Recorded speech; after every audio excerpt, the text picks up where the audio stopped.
გავრცელებული დაავადებების მოგვარების გზები, ბოლოდროინდელი აქტუალური სამედიცინო თემები, დარგის პროფესიონალების და ექსპერტების პრაქტიკული რჩევები. ეთერშია გადაცემა თეთრი ხალათი. მოგესალმებით, დღეს პარასკევია საღამოს 6 საათი და რადიო აფხაზეთის ხმის ეთერშია გადაცემა თეთრი ხალათი. მე კი მისი წამყვანი მარიამ ჯოჯო ვარ. დღევანდელი ჩვენი სასაუბრო თემა იქნება ბავშვთა სტომატოლოგია და ამ თემაზე სასაუბროთ დღევანდელი ჩვენი სტუმარია ევროპის უნივერსიტეტის სტომატოლოგიის ფაკულტეტის დეკანი, ასევე საქართველოს სტომატოლოგთა ასოციაციის ვიცე-პრეზიდენტი ქალბატონი სოფიო სამხარაძე. მოგესალმებით, ქალბატონო სოფიო, დიდი მადლობა მომწონებისთვის. მარიამ, პირიქით ძალიან დიდი მადლობა მოწვევისთვის. და ქალბატონო სოფიო, საუბარი რომ დავიწყოთ იმით, თუ რა საკში უნდა მივიყვანოთ ბავშვთა სტომატოლოგთან პირველად და რატომ? სასურველია პატარა სადღაც 1 წლის ასაკში მივიყვანოთ ბავშვთა სტომატოლოგთან, იმიტომ რომ ამ პერიოდისთვის უმეტესობა ბავშვებს 2 კბილი მაინც ამოჭრილი აქვს, შეიძლება არც ქონდეთ ამოჭრილი და სტომატოლოგისგან მშობლები მიიღებენ ძალიან ისეთ დეტალურ რჩევებს, როგორ მოვუარო პატარას პირისხრო, რომ შემდგომში არ შეექმნათ რაიმე პრობლემები კბილებთან და პირისხრის ჯანმრთელობასთან დაკავშირებით. ასე ვთქვათ, ყველაზე ხშირი შეცდომა რა არის, რასაც ასე ვთქვათ, მშობლები ბავშვის კბილების მოვლაში უშვებენ? აი ზუსტად ეს არის, თვლიან რომ ჯერ საკმაოდ პატარაა, სულ რაღაც რამოდენიმე კბილი აქვს და ამიტომ ეს კბილები არ საჭიროებენ სათანადო ზრუნვას. ან არა და კბილი, როდესაც პირისხურში უკვე გამოჩნდება, ამოიჭრება, ამასაკისთვის ყველა ის ფაქტორი, რომელიც ვთქვათ ყველა არა, მაგრამ უმეტესობა ფაქტორებისა, რომელიც დიდებსაც გვიზიანებს კბილებს, უკვე პატარას პირისხრუში არის. ძირითადად ეს არის კარიესის გამომწვევი მიკროორგანიზმები, რომლებიც ესეთი საყოფაცხოვრებო კონტაქტით უკვე ბავშვს აქვს, ანუ ბავშვი უკვე ინფიცირებულია მიკროორგანიზმებით და ამიტომ პირისხრუში არსებული სარძევე კბილები უკვე არიან აი ამ მიკროორგანიზმების, ასე ვთქვათ, ნეგატიური გავლენის ქვეშ. ამიტომ სასურველია ყველა მიცოდეს, რომ თუნდაც ერთი კბილი, როდესაც უდნავ მაინც გამოჩნდება და ამოეჭრება პატარას პირისხრუში, თუნდაც უბრალოდ მექანიკურად სპეციალური ჯაგრისებით, რომელიც მრავლადაა დღესდღეობით წარმოდგენილი ჩვენ სააფთიაქო ქსელებში, უკვე გაუსუფთავოს დილას და საღამოს ეს პატარა კბილების სარძევე. ქალბატონო სოფიო, ასე ვთქვათ, სარძევე კბილებზე რომ ვისაუბროთ, რატომ არის ასე ვთქვათ, სარძევე კბილების მკურნალობა აუცილებელი თუ ისინი ასე ვთქვათ, მაინც იცვლება? ძალიან კარგი კითხვაა და როგორც წესი, სწორედ მშობლების უმეტესობას გონია, რადგან იცვლება, სერიოზულ ზრუნვას არ საჭიროებს. ნახეთ, პატარა სარძევე კბილები არის შედარებით მოცულობით პატარა, იმიტომ რომ პატარა ადამიანის პირისხრუშია. ისინი იგივე ფუნქციას ასრულებენ, ანუ საკვების დაქუცმაცების და ლუკმის, ასე ვთქვათ, ფორმირებაში იღებენ მონაწილეობას. ამასთანავე სწორი ღეჭვითი აქტივობა ძალიან მნიშვნელოვანია ბაკულთა სისტემის სწორი ჩამოყალიბებისთვის. რაც შემდგომში უკვე რაიმე ანომალიის ან დეფორმაციის განვითარებას თავიდან აგვარიდებს და როდესაც სარძევე კბილები, ჯერ დავიწყოთ იმით კარიესი, როდესაც არის და ბავშვს გარკვეული დისკომფორტი აქვს. ასევე არის ესეთი მითი გავრცელებული, რადგან სარძევეა დიდად არ შეაწუხებს, ამ კბილებს ფესვი არ აქვს და, ვთქვათ, დისკომფორტსაც მათი დაზიანება არ იწვევს, არა და სრულიად საპირისპიროა. ჩვეულებრივი პატარა ზომის კბილებია, რომელსაც ფესვიც გააჩნია, არხებიც და ნერვი ეგრეთ წოდებული, როგორც მოიხსენიებენ, ასე ვთქვათ, საყოფაცხოვრებო პირობებში და ძალიან დიდ დისკომფორტს უქმნის ბავშვს, იმიტომ რომ ტკივილი საკმაოდ სერიოზულია, თუ კბილი მას ატკივდა, არის თავიდან იწყება მიზეზობრივი ტკივილით, ანუ ვთქვათ, კბილთან შეხებისას, ცივთან შეხებისას მომენტალური ტკივილია, რომელიც გადის. თუ დაზიანება კიდევ უფრო სერიოზული და ღრმა არის, შეიძლება ეს იყოს რამდენიმე ღამე, ესე ვთქვათ, გათენებული მშობლებთან ერთად საკმაოდ სერიოზული ტკივილით და თუ ამ შემთხვევაშიც არ მივხედეთ ამ კბილს, შეიძლება ვთქვათ პერიაპიკალური ან ფესვის ირგვლივი ქსოვილების სერიოზული ანთება წავიდეს, კბილიც დაიკარგოს, შეშუპება განვითარდეს ნახევარი სახის და ბავშვებში ეს ანთებითი პროცესები ძალიან სწრაფად მიმდინარეობს.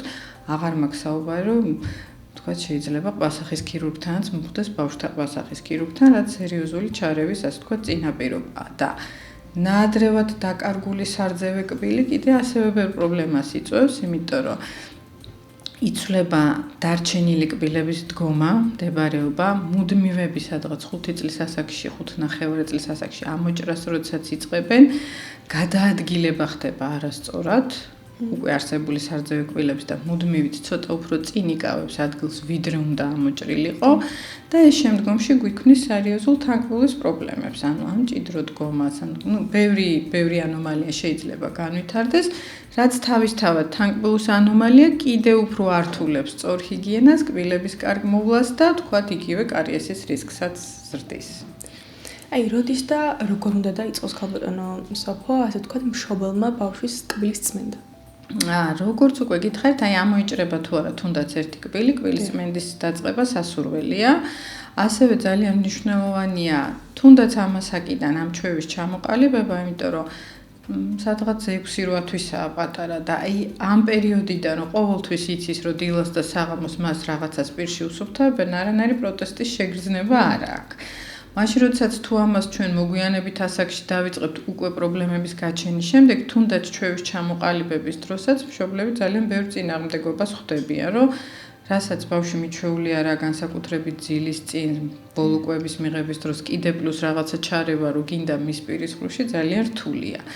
და აქედან გამომდინარე, ხანდახან, ასე ვთქვათ, კრახითაც სრულდება ეს, ასე ვთქვათ, მცდელობები მშობლების, რაც თავისთავად მერე ძალიან ბევრ პრობლემას, ტკივილს, დისკომფორტს უქმნის ჩვენ პატარა პაციენტებს და ამიტომ ძალიან მნიშვნელოვანია ეს ძალიან ადრეული ასაკიდან ესე სწორი ჩვევის ჩამოყალიბება, იმიტომ რომ შემდგომში თუ ეს ჩვევა კარგადაა, ასე ვთქვათ, მიღებული პაციენტის და ბავშვის მიერ და მშობელმაც იზრუნა ამაზე ადრეული ასაკიდან, ფაქტიურად ჩვენთან ესეთი ბავშვები მოდიან უბრალოდ პროფილაქტიკურ გასინჯვებზე. შევხედავთ, გადავამოწმებთ, რაიმე პრობლემა ხო არაა წარმოქმნილი და თვითონაც კი არ იძინებენ ისე, რომ რო არ შეახსენონ მშობელს, რომ აი თქვა კბილები არ გამოგვიხეხავს. ესეთი პაციენტებიც გვყავს.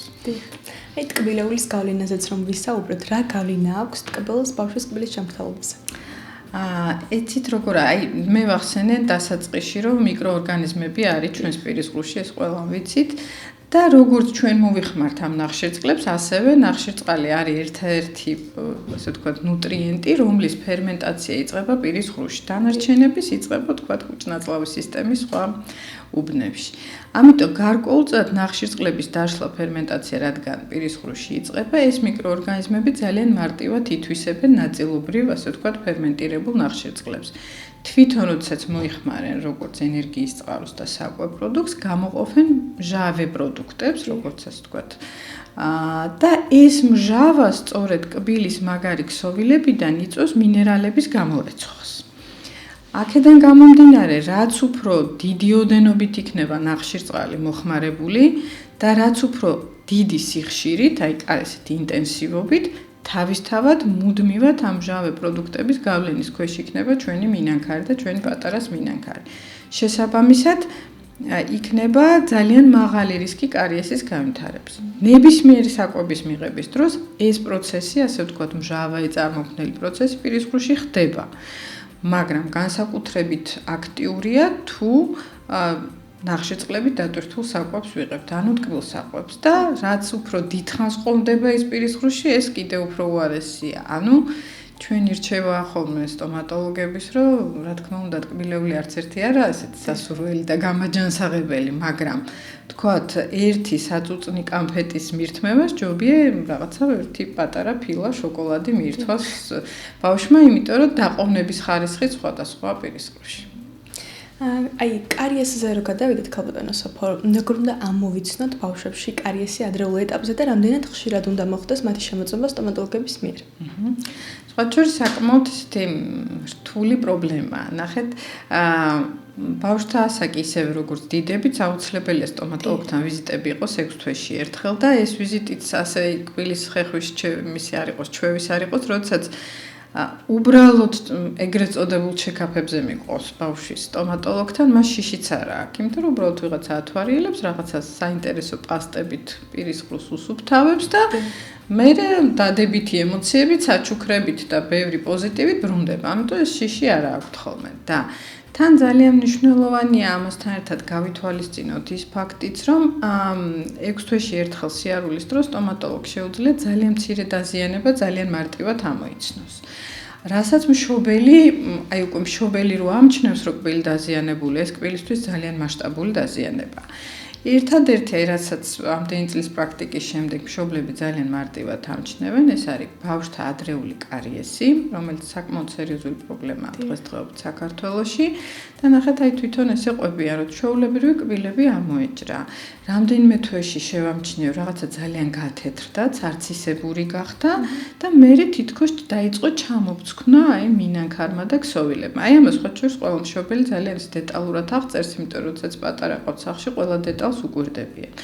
აი ყველა ეს სიმპტომი არის ბავშვთა ადრეული კარიესისთვის დამახასიათებელი და ამის მიზეზი არის სწორედ ის, რომ არ ხდება დილა-საღამოს აი მექანიკურად ან მიკრობული ნადების მოცილება, კარგად და სათანადოდ აუცილებელია ეს, იმიტომ რომ უბრალოდ უნდა დავაზიანოთ ეს მიკრობების კოლონია, რომ მათ ეს მჟავა არ გამოყონ.